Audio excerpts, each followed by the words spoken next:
Hi good morning. അപ്പോൾ നമ്മുടെ ഇന്നത്തെ റെസിപ്പി എന്ന് പറയുന്നത് കണ്ടപ്പോൾ തന്നെ മനസ്സിലായല്ലോ, ഒരു മെഴുക്കുരുട്ടി റെസിപ്പിയാണ്. ഇതെൻ്റെ റെസിപ്പി അല്ല കേട്ടോ, ഇത് എൻ്റെ നെയ്ബർ റീജി ചേച്ചിയുടെ റെസിപ്പിയാണ്. എൻ്റെ നെയ്ബർ എന്ന് മാത്രം പറഞ്ഞാൽ പോരാ, റീജി ചേച്ചി ഞങ്ങളുടെ ഫാമിലി ഫ്രണ്ടും കൂടിയാണ്. അപ്പോൾ റീജി ചേച്ചിയുടെ ഈ ഒരു സ്പെഷ്യൽ റെസിപ്പി എനിക്ക് കിട്ടിയിട്ട് 1 മാസമായിട്ടുള്ളൂ കേട്ടോ. അപ്പോൾ ഞാനത് നിങ്ങളുടെ അടുത്തും കൂടി ഷെയർ ചെയ്യാമെന്ന് വിചാരിച്ചു. ഞാൻ റീജി ചേച്ചിയോട് പറയുകയും ചെയ്തു, ഞാനത് എന്തായാലും എൻ്റെ ഫാമിലി ആയിട്ടും കൂടി ഒന്ന് ഷെയർ ചെയ്യുന്നുണ്ട്, നമ്മുടെ നീതാസ് ടേസ്റ്റ്ലാൻഡ് ഫാമിലി ആയിട്ടും കൂടി ഷെയർ ചെയ്യുന്നുണ്ട് എന്നുള്ളത്.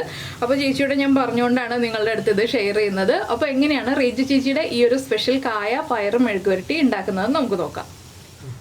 നമുക്ക് നമ്മുടെ ഇൻഗ്രീഡിയൻസ് നോക്കാം. നമ്മളിപ്പോൾ ഒരു 1/4 കിലോ നമ്മുടെ പയർ, വള്ളിപ്പയർ അല്ലെങ്കിൽ അച്ചിങ്ങ എടുത്തിട്ടുണ്ട്. 1 നേന്ത്രക്കായ എടുത്തിട്ടുണ്ട്. അച്ചിങ്ങ സാധാരണ നമ്മൾ അച്ചിങ്ങ മെഴുക്കുവരട്ടിക്ക് കട്ട് ചെയ്യുന്ന പോലെ ഇതുപോലെ കട്ട് ചെയ്തെടുത്തിട്ടുണ്ട്. നേന്ത്രക്കായും അതുപോലെ തന്നെ അച്ചിങ്ങ നേന്ത്രക്കായ മെഴുക്കുവരട്ടി കട്ട് ചെയ്യുന്ന പോലെ കട്ട് ചെയ്തെടുത്തിട്ടുണ്ട്. പിന്നെ എടുത്തിരിക്കുന്നത് നമ്മൾ സാധാരണ മെഴുക്കുവരട്ടിയിൽ ചേർക്കാത്ത ഒരു ഐറ്റമാണ് നമ്മുടെ വെളുത്തുള്ളി. ഇതാ ഇത്രയും എടുത്തിട്ടുണ്ട് കേട്ടോ. വലിയ വെളുത്തുള്ളി ആയതുകൊണ്ട് ഇത്രയും വെളുത്തുള്ളി എടുത്തിട്ടുണ്ട്. ചെറിയ വെളുത്തുള്ളി ആണെങ്കിൽ ഒരു 10 അല്ലി വരെ എടുത്തോളൂ. അപ്പോൾ പിന്നെ നമ്മൾ എടുത്തിരിക്കുന്നത് ഉള്ളിയാണ്. ഉള്ളിയും അത്യാവശ്യം കൂടുതൽ തന്നെ എടുത്തോളൂ. ഒരു 15 ഉള്ളി എടുത്തോളൂ. ചെറിയ ഉള്ളിയാണെങ്കിൽ, വലിയ ഉള്ളിയാണെങ്കിൽ ഒരു 10 ഉള്ളി എടുത്തോളൂ. ഇതിൽ സവോള ചേർക്കരുത്, ഉള്ളി തന്നെ ചേർക്കുക. അപ്പോൾ ആദ്യം നമുക്ക് നമ്മുടെ അച്ചിങ്ങ കഴുകി വൃത്തിയാക്കി വെക്കണം. അതുപോലെ തന്നെ നമ്മുടെ നേന്ത്രക്കായ നന്നായിട്ട് കഴുകി വൃത്തിയാക്കി വെക്കണം. ഞാനിപ്പോൾ നേന്ത്രക്കായ ഫോട്ടോ എടുക്കാൻ വേണ്ടി വെള്ളത്തിൽ നിന്ന് മാറ്റി വെച്ചതാണ്. ഇത് വെള്ളത്തിൽ തന്നെ ഇട്ട് വെക്കുക. എന്താണെന്ന് വെച്ചാൽ നമ്മുടെ അച്ചിങ്ങയാണ് നമ്മൾ ആദ്യം വേവിച്ചെടുക്കാൻ പോകുന്നത്, അച്ചിങ്ങ അല്ലെങ്കിൽ വള്ളിപ്പയർ. അപ്പോൾ ആദ്യം പയർ വേവിക്കുക, അതിനുശേഷം പകുതി കുക്കായി വരുമ്പോൾ നമുക്ക് നമ്മുടെ നേന്ത്രക്കായ വേവിക്കാം. അല്ലെങ്കിൽ 2 വേവാണ്, 2 കുക്കായി കിട്ടുമ്പോൾ 2 ഒരുമിച്ച് ചേർത്ത് കുക്ക് ചെയ്യാൻ വയ്ക്കുമ്പോൾ നമ്മുടെ നേന്ത്രക്കായ കുഴഞ്ഞു പോകും. അപ്പോൾ ആദ്യം നമുക്ക് നമ്മുടെ അച്ചിങ്ങ കുക്ക് ചെയ്തെടുക്കാം. അച്ചിങ്ങ കുക്ക് ചെയ്യാൻ വയ്ക്കുമ്പോൾ കുറച്ച് കാര്യങ്ങളൊക്കെ ചേർത്തിട്ട് കുക്ക് ചെയ്യാൻ വയ്ക്കാം. അതെന്തൊക്കെയാണെന്ന് നോക്കാം. അപ്പോൾ ഞാൻ നമ്മുടെ പയർ മൺചട്ടിയിലേക്ക് ഇട്ടിട്ടുണ്ട്. ഞാൻ മൺചട്ടിയിലാണ് കേട്ടോ ഇങ്ങനെയുള്ള റെസിപ്പികളൊക്കെ ചെയ്യാറുള്ളത്. അപ്പോൾ ചട്ടിയിൽ പയറിട്ടിട്ട് ഇതിലേക്ക് നമ്മൾ ആദ്യം ചേർക്കുന്നത് നമ്മുടെ എരിവുള്ള മുളക് പൊടി, ഒരു 1/4 ടീസ്പൂൺ.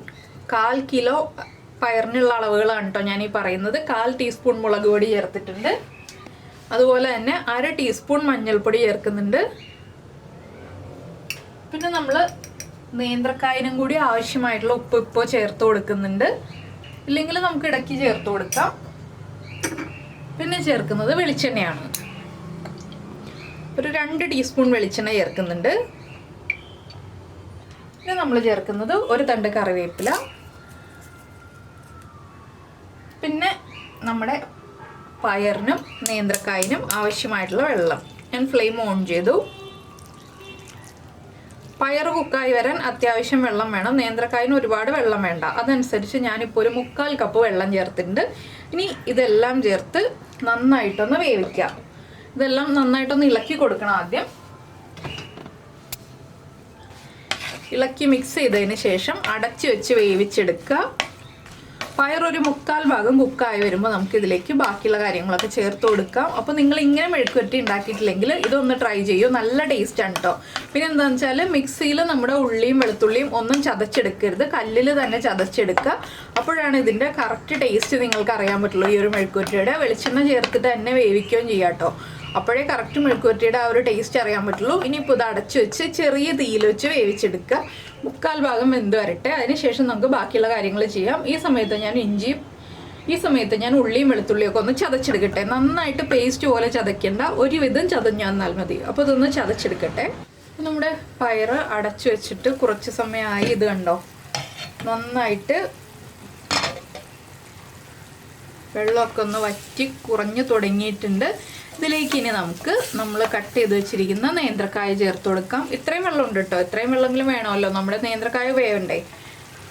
നേന്ത്രക്കായ ഞാൻ വെള്ളത്തിലിട്ട് വെച്ചിരിക്കുകയായിരുന്നു. ഇനി വെള്ളത്തിൽ നിന്ന് എടുത്ത് നമ്മുടെ പയറിൻ്റെ കൂടെ ചേർത്ത് വേവിക്കാം. അപ്പോൾ ഉപ്പ് ചെക്ക് ചെയ്യണം. ഉപ്പ് കുറവാണെങ്കിൽ ഉപ്പ് ചേർത്ത് കൊടുക്കണം. ഞാനിപ്പോൾ ഉപ്പ് ചെക്ക് ചെയ്യുന്നില്ല. എന്താണെന്ന് വെച്ചാൽ ഞാൻ നേന്ത്രക്കായ്ക്കുള്ള ഉപ്പും കൂടി ചേർത്തിട്ടാണ് ആദ്യം പയറിലേക്ക് ചേർത്ത് കൊടുത്തത് ഉപ്പ്. അപ്പോൾ ഇനി 2ഉം കൂടി ചേർത്ത് ഇളക്കി മിക്സ് ചെയ്യുക. വീണ്ടും അടച്ചു വെച്ച് വേവിക്കാം.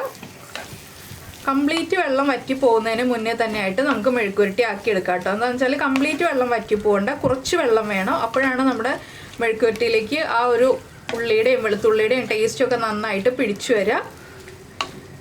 വീണ്ടും അടച്ചു വെച്ച് ചെറിയ തീയിൽ വെച്ച് തന്നെ വേവിക്കുക കേട്ടോ. ഒരുപാട് ഹൈ ഫ്ലെയിമിൽ വെച്ച് വേവിക്കേണ്ട, വല്ലാതെ ലോ ഫ്ലെയിമിലാക്കിയിട്ടും വേവിക്കേണ്ട. ഒരു മീഡിയം ഫ്ലെയിമിൽ വെച്ചിട്ട് വേവിച്ചെടുക്കാം നമുക്ക്. അപ്പോൾ ഇത് പച്ചമുളക് ചേർത്തിട്ട് മുളക് പൊടി ഒഴിവാക്കിയിട്ട് വേവിച്ചെടുക്കാം. പക്ഷേ പച്ചമുളക് മാത്രം ചേർക്കാതെ ഇതുപോലെ മുളക് പൊടിയും കൂടി ചേർത്തിട്ട് വേവിക്കുമ്പോഴാണ് ഈ ഒരു മെഴുക്കുവരട്ടിക്ക് കറക്റ്റ് ടേസ്റ്റ് ഉണ്ടാവുക. ഞാനപ്പോൾ അതുപോലെ കഴിച്ചിട്ടാണ് എനിക്ക് അത് ഇഷ്ടമായത്. അതുകൊണ്ടാണ് ഞാൻ ഇതുപോലെ തന്നെ ചെയ്യുമെന്ന് നിങ്ങളോട് പറയുന്നത്. പച്ചമുളക് ചേർത്തിട്ട് വേവിച്ചാലും ടേസ്റ്റ് തന്നെയാണ്.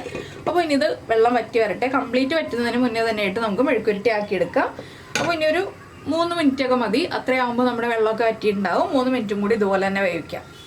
അപ്പോൾ നമ്മുടെ കായും കുക്കായിട്ടുണ്ട്, അതുപോലെ തന്നെ പയറും കുക്കായിട്ടുണ്ട്. നമുക്കിത് മാറ്റി വയ്ക്കാം. ഇനി വേറെ പാൻ വെച്ചിട്ട് നമുക്ക് മെഴുക്കുവരട്ടി ആക്കിയെടുക്കാം. അപ്പോൾ ഞാനിതിൽ കാശ്മീരി ചില്ലി പൗഡറാണ് ഇനി ചേർക്കാൻ പോകുന്നത്. അപ്പോൾ ഞാൻ ഈ ചട്ടി മാറ്റി വെച്ചിട്ട് വേറെ പാൻ വയ്ക്കട്ടെ. അപ്പോൾ നമ്മുടെ മെഴുക്കുവരട്ടി ആക്കാനുള്ള പാൻ വെച്ചിട്ട് പാൻ നന്നായിട്ട് ചൂടായിട്ടുണ്ട്. നമുക്കിതിലേക്ക് ആദ്യം വെളിച്ചെണ്ണ ചേർത്ത് കൊടുക്കാം. കുറച്ച് വെളിച്ചെണ്ണ മതി കേട്ടോ, ഒരുപാട് വെളിച്ചെണ്ണ വേണ്ട. നമ്മൾ ആദ്യം കുറച്ച് വെളിച്ചെണ്ണ ചേർത്താണ് നമ്മുടെ പയറൊക്കെ വേവിച്ചെടുത്തിട്ടുള്ളത്. അപ്പോൾ വെളിച്ചെണ്ണ ഒന്ന് ചൂടായി വരട്ടെ. വെളിച്ചെണ്ണ ഒന്ന് നന്നായിട്ട് ചൂടായി വരുമ്പോൾ നമുക്കിതിലേക്ക് ആദ്യം കടുക് ചേർത്ത് കൊടുക്കാം. ഒരു 1/2 ടീസ്പൂൺ കടുക് മതി. കടുക് ഒന്ന് പൊട്ടി തുടങ്ങട്ടെ. അപ്പോൾ നമ്മുടെ കടുക് പൊട്ടിക്കൊണ്ടിരിക്കുന്നുണ്ട്. ഈ സമയത്ത് നമുക്കിതിലേക്ക് നമ്മൾ ചതച്ച് വെച്ചിരിക്കുന്ന വെളുത്തുള്ളിയും ഉള്ളിയും ചേർത്ത് കൊടുക്കാം. പറഞ്ഞില്ലേ, ഒരുപാട് അങ്ങോട്ട് ചതഞ്ഞു പോകണ്ട, എങ്കിലും നന്നായിട്ട് ചതഞ്ഞിട്ടുണ്ട്. അല്ലാതെ അരഞ്ഞു പോകുന്ന രീതിയിൽ നമ്മൾ ചതച്ചെടുത്തിട്ടില്ല. ഇനിയിപ്പോൾ ഈ ഉള്ളിക്കും വെളുത്തുള്ളിക്കും ആവശ്യമായിട്ടുള്ള ഉപ്പ് നമുക്ക് ചേർത്ത് കൊടുക്കാം.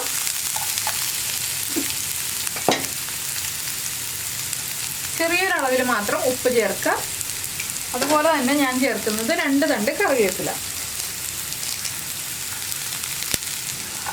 ഇനി ഉള്ളിയും വെളുത്തുള്ളിയും ഒന്ന് കുക്കായി വരുന്നത് വരെ ഇളക്കി കൊടുക്കുക. ഒരുപാട് ബ്രൗൺ ആയി വരുന്നത് വരെ ഇളക്കണ്ട, ചെറുതായിട്ടൊന്ന് കുക്കായി വന്നാൽ മതി. ആ വെളുത്തുള്ളിയുടെയും ഉള്ളിയുടെയും റോ ടേസ്റ്റ് ഒന്ന് മാറി വരണം, അതുവരെ ഒന്ന് ഇളക്കി കൊടുക്കുക. ഇതിലേക്ക് നമുക്ക് വറ്റൽമുളക് ചതച്ച് ചേർക്കാം, ഇല്ലാന്നുണ്ടെങ്കിൽ മുളക് പൊടി ചേർക്കാം. ഞാനിപ്പോൾ കാശ്മീരി ചില്ലി പൗഡറാണ് ചേർത്ത് കൊടുക്കുന്നത്. വറ്റൽമുളകാണെങ്കിൽ നിങ്ങൾക്ക് ഇപ്പോൾ ചേർത്ത് കൊടുക്കാം കേട്ടോ. ചതച്ച വറ്റൽമുളക് 1 ടീസ്പൂൺ ചേർത്ത് കൊടുക്കാം. അപ്പോൾ ഞാൻ ആദ്യം എരിവുള്ള മുളക് പൊടിയാണ് 1/4 ടീസ്പൂൺ ചേർത്തത്.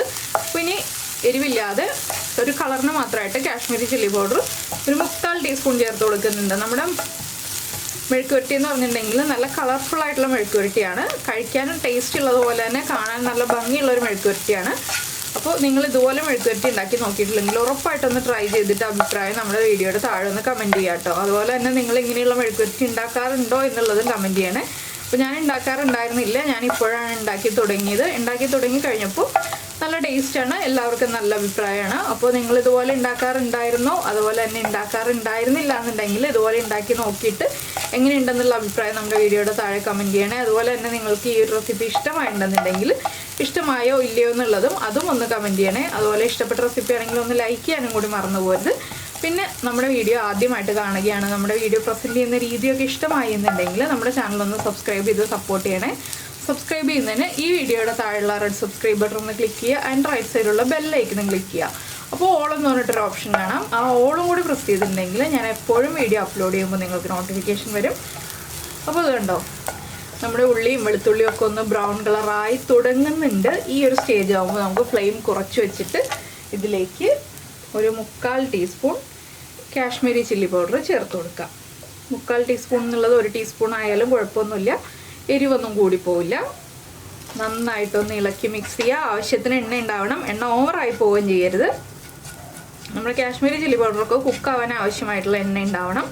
അതുപോലെ തന്നെ നമ്മുടെ വേവിച്ച് വെച്ചിരിക്കുന്ന പയറിലും കായിലും ചെറിയൊരളവിൽ വെള്ളം ഉണ്ടാവണം. ചെറിയൊരളവിൽ മാത്രം കേട്ടോ, ഒരുപാടായി പോരുത് വെള്ളവും, അതുപോലെ തന്നെ എണ്ണയും കൂടി പോരുത്. ഇത് രണ്ടും ശ്രദ്ധിച്ചിട്ട് പിന്നെ നിങ്ങൾക്ക് ഇതിലേക്ക് തേങ്ങാക്കൊത്തൊക്കെ ചേർത്ത് കൊടുക്കണം എന്നുണ്ടെങ്കിൽ ചെറുതായിട്ട് തേങ്ങാക്കൊത്തും കൂടി ചേർത്ത് കൊടുക്കാം കേട്ടോ. നമ്മുടെ നേന്ത്രക്കായ വേവിക്കാൻ ചേർക്കുമ്പോൾ തന്നെ തേങ്ങാക്കൊത്തും കൂടി ചേർത്ത് കൊടുക്കാം. അത് കൂടുതൽ ടേസ്റ്റ് നൽകുള്ളൂ നമ്മുടെ മെഴുക്കുവരട്ടിക്ക്.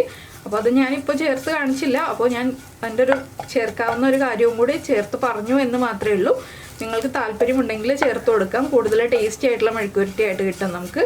അപ്പോൾ ചെറിയ തീയിൽ വെച്ചിട്ട് മുളക് പൊടി നന്നായിട്ട് കുക്ക് ചെയ്തെടുക്കുക.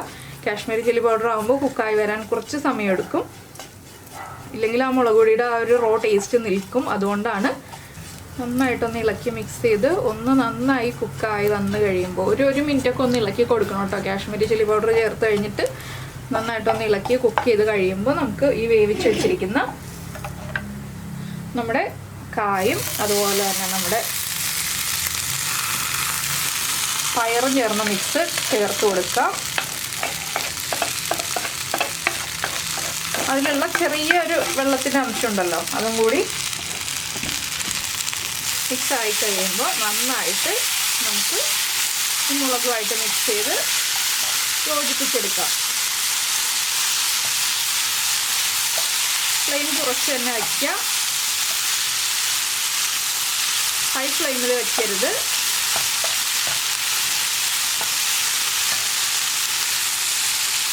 ഇതിന് 1 മിനിറ്റും കൂടി നന്നായിട്ടൊന്ന് ഇളക്കി യോജിപ്പിച്ചെടുത്തിട്ടുണ്ടെങ്കിൽ നമ്മുടെ ടേസ്റ്റി ആയിട്ടുള്ള മെഴുക്കുരുട്ടി റെഡി ആയി കഴിഞ്ഞു. അപ്പോൾ ചൂട് കഞ്ഞിയുടെ കൂടെയോ ചൂട് ചോറിൻ്റെ കൂടെയോ ഒക്കെ ചേർത്ത് കഴിക്കാവുന്നതാണ്. ഈ ഒരു മെഴുക്കുരുട്ടി ആണെങ്കിലും ചൂടോടെ കഴിക്കുന്നതിനേക്കാൾ ടേസ്റ്റ് ഒന്ന് ചൂട് കുറഞ്ഞിട്ട് കഴിക്കുന്നതാണ് കേട്ടോ. അപ്പോൾ നിങ്ങൾ ചൂടോടുകൂടി ഉണ്ടാക്കിയിട്ട് കഴിക്കുന്നതിനേക്കാൾ ഉണ്ടാക്കി വെച്ചിട്ട് ഒന്ന് ചൂട് കുറയുമ്പോൾ കഴിക്കുകയാണെങ്കിൽ കറക്റ്റായിട്ട് ആ മെഴുക്കുരുട്ടിയുടെ ടേസ്റ്റ് നിങ്ങൾക്ക് എൻജോയ് ചെയ്യാൻ പറ്റും. അപ്പോൾ നിങ്ങൾ എന്തായാലും ഉണ്ടാക്കി നോക്കുമെന്ന് വിചാരിക്കുന്നു. ഉണ്ടാക്കി നോക്കിയിട്ട് നിങ്ങളുടെ അഭിപ്രായങ്ങളൊക്കെ അറിയിക്കുക. നമുക്ക് നമ്മുടെ അടുത്തൊരു റെസിപ്പിയുമായിട്ട് അടുത്ത ദിവസം വീണ്ടും കാണാം.